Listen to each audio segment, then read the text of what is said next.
Greetings, everyone. Hope all of you are having an absolutely fantastic day.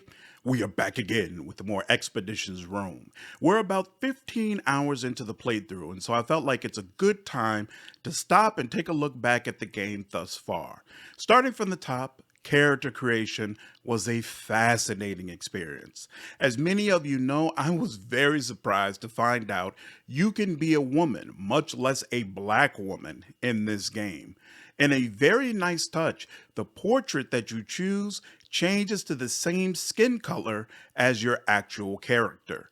Thus far, there is a huge amount of reactivity in the game world when you are a woman. Some soldiers are astounded, others insulted, and it seems like everyone has an opinion. I know there are different schools of thought on this, and some people would prefer that men and women be treated exactly the same. Personally, I think it's absolutely fantastic. It really feels like watching a woman trying to assert herself in Roman culture as opposed to a game world that treats her like just another person in the pack. There are 4 different classes, and all of them have 3 skill trees that focus on different aspects of their role. Apologies up front, I will probably butcher these names. Princeps wear heavy armor and carry a shield, making them perfect for tanks or upfront well-protected warriors. The 3 skill columns are Defender, which focuses on protecting yourself and allies, Vanguard, which is more focused on damage and using your shield as a weapon, then finally Veteran, focuses on keeping enemies in place via specific statuses. You get 2 party members in this class, so I like my tank focusing on Vanguard and my secondary warrior focusing on Veteran.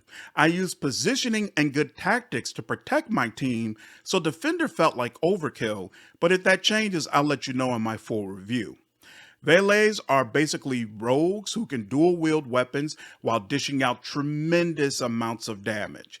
The 3 columns are Assassin, which focuses on single target damage, Duelist, which focuses on evading attacks and striking back at opportune moments, and finally Brawler, which focuses on increased movement abilities along with unarmed damage. You get 1 party member in this class, and I have him almost strictly leveling up Assassin. He is an absolute beast, both in combat and outside of it. Sagittarius are essentially archers, though they can use melee weapons when the situation calls for it. Their skill trees are Marksman, which focuses on Overwatch type skills that trigger when an enemy moves closer or attacks, Hunter, which focuses on close range combat, and finally Sniper, which focuses on making you more accurate at long range. You get 1 party member with this class, and I have her focused on Marksman. I found a bow early that makes her skills in this tree significantly better, and focusing on the tree definitely has made sense. Finally, Triarius are melee fighters who can use polearms and staves. Their trees are Medic, which obviously focuses on healing, Flag Bearer, which focuses on buffing allies, and Destroyer, which focuses on stripping armor off of enemies. You get 1 party member in this class who serves as your medic. I chose to have my main character in this class since you don't get anyone who focuses on Flag Bearer, and there's a skill in that tree which allows you to double the damage for all party members. I then switched over to Destroyer since I've been running into a lot of enemies with armor that is blocking most attacks. As you can see, all 4 classes feel distinct and important. Your team is best served by being balanced. 3 archers on the team isn't really going to help you, nor would 3 tanks. You need a balanced representation of all classes to have combat go as smoothly as possible. You get 5 party members, and they are all awesome in their own way. Distinct personalities and entertaining banter between them all. As you can see from the classes breakdown, they all serve different important roles on the team. Whether Bestia is shredding enemies or Cineros is bandaging up an ally, they all consistently get their opportunity to shine during combat. I've only done companion quests for a couple of them, but those quests were very well done and interesting. Definitely looking forward to learning more about the crew. I also really like the story so far. Your father has been murdered while your mother and sister are being held in Rome. You are trying to find evidence against the people who are essentially holding your family hostage, while also proving yourself to be a worthy commander for Rome. Over time, you unravel mysteries about the group that opposed your father and gain allies willing to help you. The premise isn't unique, but the execution is fantastic. There is a lot to manage in this game. Depending on the type of player you are, that's either music to your ears or it immediately lets you know don't buy this game. You have to manage your army's morale and its members. You have to manage the upgrades across your camp. You have to manage your gear and the gear of your party members. You also have a large group of Praetorians, or guards essentially, whose gear and levels you also have to manage. There's just a lot going on. The amazing thing about this is how the game rewards you for balancing these plates well. You are challenged on everything you are responsible for. When you haven't done a good job of taking care of the Praetorians, it shows with super long, dragged out fights.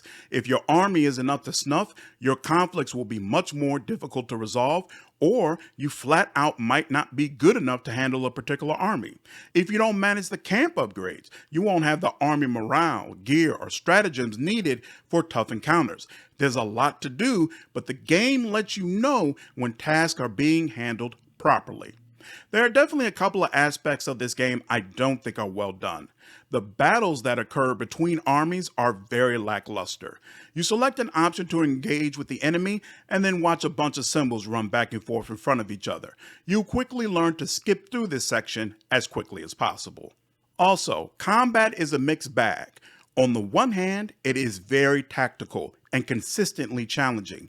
The game loves to put you in positions where not only are there more enemies than people you have on your team, but those enemies have much better positioning than you do. There have been a few fights where I barely made it, and a couple I had to literally reload and come back later to complete. The issue is fights take too long. It's always turn-based, and every single person on the field gets a turn. Sometimes you are joined by allies who are not under your direct control, and you have to watch the enemy's turn along with theirs. I love the scale of these battles, but I can definitely see it wearing on some people's patience. Overall, I am having a fantastic time with the game and look forward to providing a review once I'm finished with the experience. I hope all of you enjoyed this video. If you do, please leave me a like below, share this content, and subscribe to the channel if you haven't already. I will see you all in the next video. Take care.